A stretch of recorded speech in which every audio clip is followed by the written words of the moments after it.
ito ay masusumpungan natin ang pagpapatuloy ng ating pag-aaral noong nakaraang linggo. At ang mga sumusunod ay ating tatalakayin sa hapong ito. Una, story. Ang ating kwento sa hapong ito ay pinamagatang isinilang ang tagapagligtas, ang kapanganakan ni Kristo. At ito ay matatagpuan sa Matthew chapter 1 verse 18 to 25 at Lucas chapter 2 verse 1 to 21. Pangalawa, Bible truths, mga katotohanan sa Biblia. Si Jesucristo ay pinangakong tagapagligtas. Siya ang Diyos na nasa piling natin. Pangatlo, application. Ibahagi ang magandang balita ni Jesus sa iba. Pang-apat, memory verse, na ang ating kakabisaduhin. Ito ay manggagaling sa Lucas chapter 2 verse 11. At panglima, panghuli, gospel connection. Si Jesus lang ang makapagpaayos ng nasirang kaugnayan natin sa Diyos. For God so loved the world, God so loved the world. Magandang hapon sa inyo mga bata. Ngayon may bago tayong kantang pag-aaralan. Ang title ng ating kanta ay These Few Things. Kakanta kami, sabihan nyo kami mga bata, ha?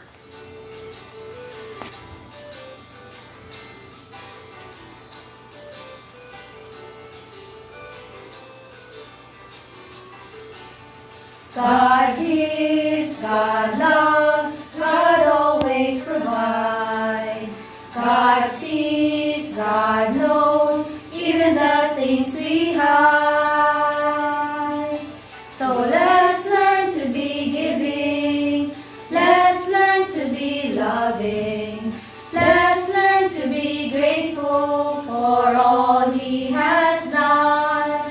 Because if we learn these few things, then we can see, then we can understand God's perfect plan.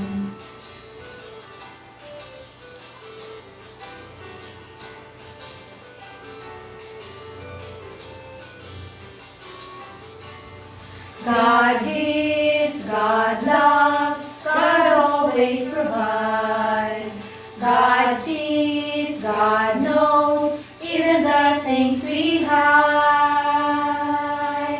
So let's learn to be giving, let's learn to be loving, let's learn to be grateful for all He has done.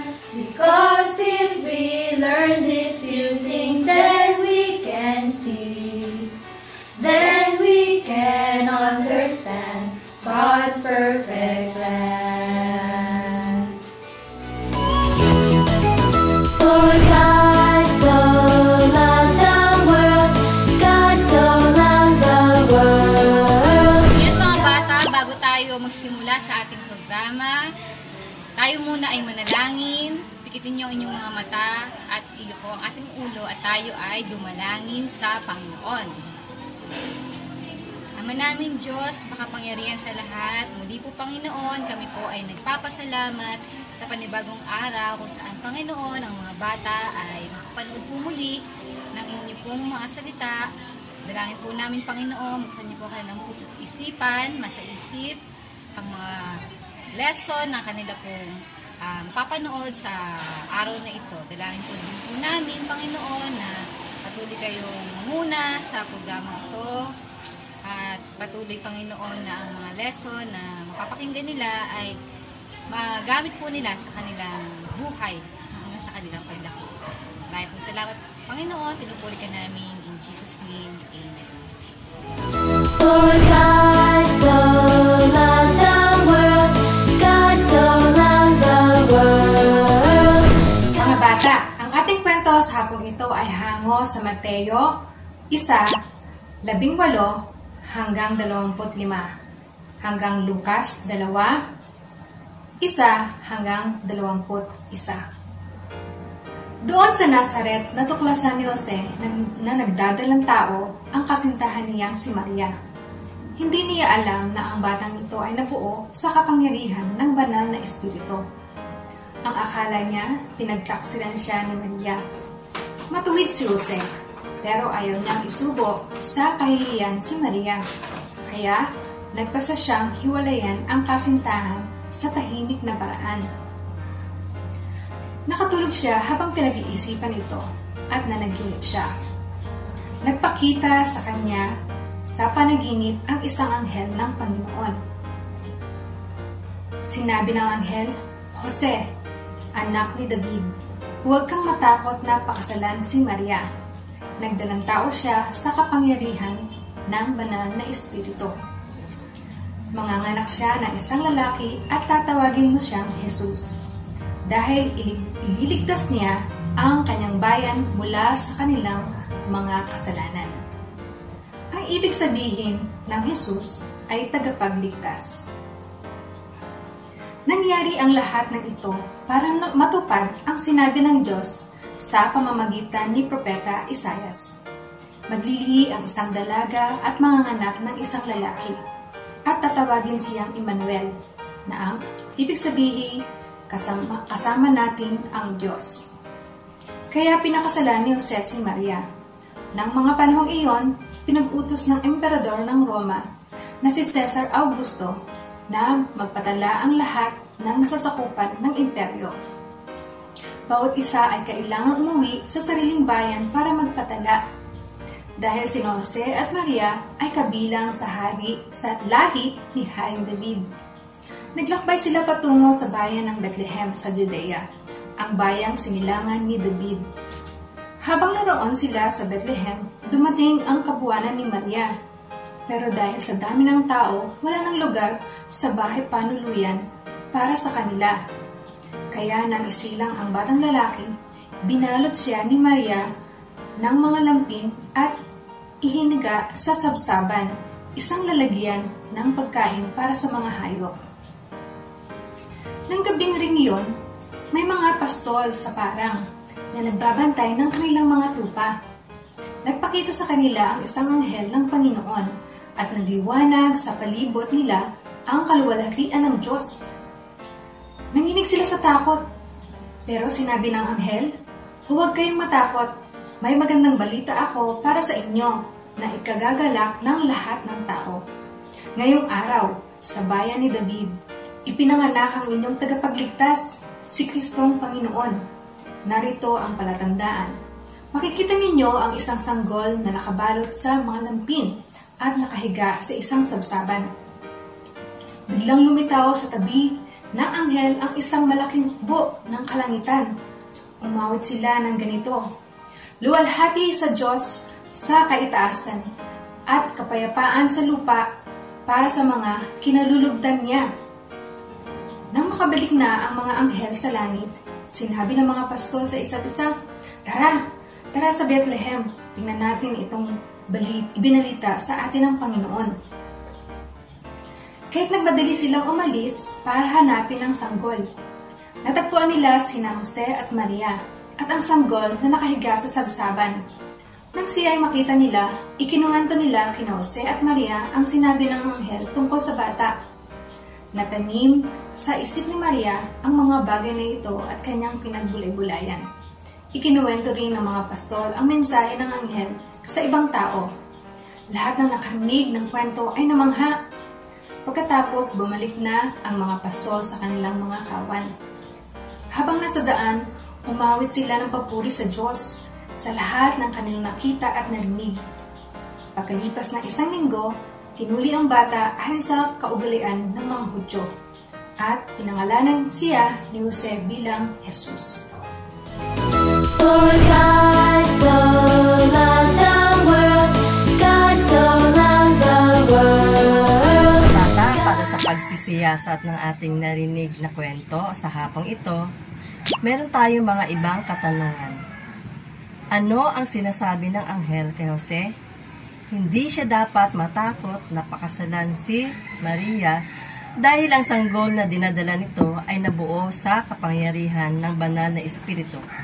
Ang bata ay tatawagin niyang Jesus. Ano ang ginawa ni Jose? Sinunod niya ang Diyos. Pangalawa, bakit napunta sina Jose at Maria sa Bethlehem nang ipinanganak na si Jesus?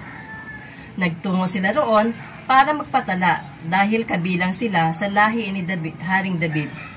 Ano ang mga pahayag ang natupad ng ipinanganak si Jesus?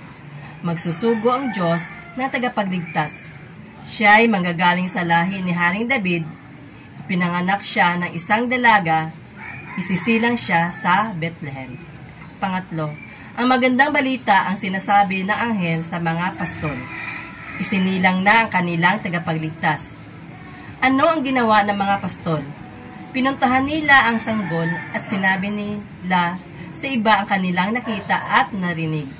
Pang-apat, ano ang natutunan natin tungkol kay Jesus? Siya ang ating tagapagligtas. Dumating siya rito sa lupa bilang isang sanggol. Ipinanganak siya sa Bethlehem. Ang una niyang higaan ay isang sabsaban.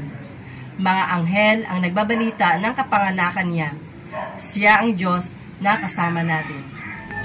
For God so loved the world, God so loved the world. Magandang hapon sa inyo mga bata. Tayo naman ngayon ay dadako sa ating application.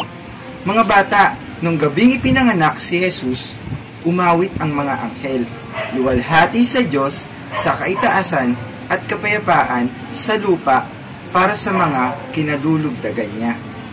Alam nyo, ito ang dahilan kung bakit naparito si Jesus sa lupa, upang ipahayag ang kaluwalhatian ng Diyos at magdulot ng kapayapaan sa pagitan ng Diyos at ng tao. Sinasabi sa Biblia sa Kolosas 1:15 na siya ang larawan ng Diyos na di nakikita, ang panganay ng lahat ng mga nilalang.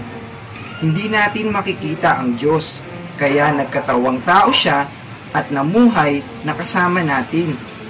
Si Jesus ang nag-iisang tunay na larawan ng Diyos na ipinakita niya sa atin. Siya lang din ang tanging makakapag-ayos ng relasyon natin sa Diyos. Ito ay napakagandang balita. Mga bata, tulad ng mga anghel at pastol, ibahagi natin ang magandang balita tungkol kay Jesus sa ating mga kaibigan. For God so loved the world, God so loved the world. Mga bata, para sa ating memory verse, ito ay manggagaling sa Lucas chapter 2 verse 11.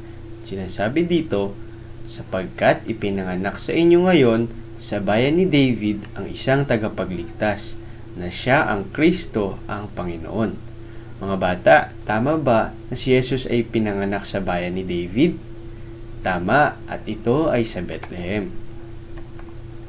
Ngayon, sabay-sabay natin basahin ng malakas ang ating verse. Lucas chapter 2 verse 11. Sapagkat ipinanganak sa inyo ngayon sa bayan ni David ang isang tagapagligtas, na siya ang Kristo ang Panginoon. Isa pa mga bata, handa, basa. Lucas chapter 2 verse 11. Sapagkat ipinanganak sa inyo ngayon sa bayan ni David ang isang tagapagligtas, na siya ang Kristo ang Panginoon. At panguli, Lucas chapter 2 verse 11. Sapagkat ipinanganak sa inyo ngayon sa bayan ni David ang isang tagapagligtas, na siya ang Kristo ang Panginoon. For God so loved the world, God so loved the world. Bata, tayo naman ay dumako sa ating offering. Ihanda natin ang ating offering at habang inilalagay ang ating kaloob, kantahin natin ang I'm giving because I love Jesus. I'm giving because I love Jesus. I'm giving because I love Him. I'm giving because I love Jesus. I'm giving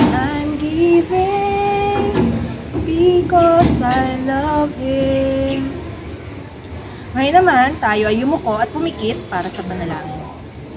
Panginoon, marami pong salamat sa araw na ito. Salamat po muli para sa isang pribilehyo na matuto ang mga batang ito sa inyong salita. Panginoon, sa punto po na pagbibigay, Dalangin ko po, Panginoon, na basbasan niyo po ang mga kaloob na ibibigay ng mga batang ito. Ganon din, Panginoon, patuloy niyo po silang turuan na magbigay ng may buong kagalakan sa kanilang puso. Ganon din, Panginoon, patuloy niyo po silang ingatan at ang kanilang pamilya at ilayo niyo po sa kahit na anong kapahamakan at kasamaan. Ito, Panginoon, ang aking dalangin sa pangalan po ng inyong anak na si Jesus. Amen.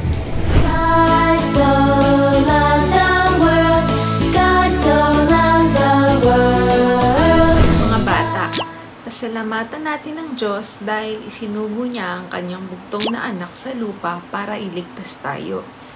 Hiningin na tulungan niya kayong ipahayag ang kanyang kaluwalhatian habang ikinukwento ninyo sa iba ang magandang balita tungkol sa kanyang anak na si Jesus. Tayo naman ay magwakas sa isang panalangin. Panginoon, maraming salamat po sa araw na ito na ipinagkaloob niyo po sa amin. Maraming salamat po muli, Panginoon, sa pagkakataon na kami po ay nakapag-aral muli ng inyong salita. Maraming salamat po, Panginoon, sa wisdom at knowledge na ibinigay niyo po sa amin upang maunawaan po namin ang mensahe ng inyong salita. Dalangin po namin, Panginoon, tulungan mo po kami na may apply po namin ito sa aming araw-araw na pamumuhay. Kayo na po ang bahala mag-ingat sa amin. In Jesus' name we pray. Amen. Mga bata, pagpalain nawa kayo ng Diyos sa buong isang linggo. Hanggang sa susunod na linggo uli, mga bata, paalam! For God so